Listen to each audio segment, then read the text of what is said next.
ఉన్నా భరోసా ఇస్తూ దేవుడి దయతో మీ అందరి చల్లని దీవెనతో జగన్ అనే నేను ఈ స్థానంలోకి వచ్చాను.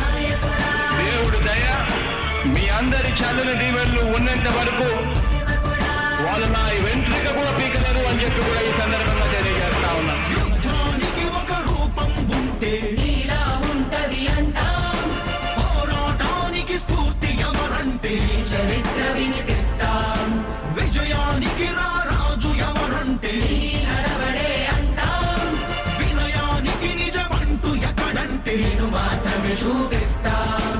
గజరాజుని భయపెట్టలేవుగా వీధి కుక్కల అరుపులు.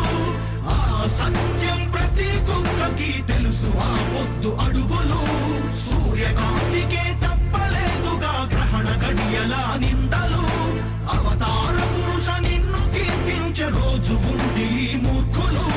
ముళ్ళ దారిలో నువ్వు నడిచి మగు పూల దారినే వేస్తున్నాడా? నిన్ను నిందించే వారెవరైనా మనిషి జన్మ కరువులుగా గలరా? స్వాగతం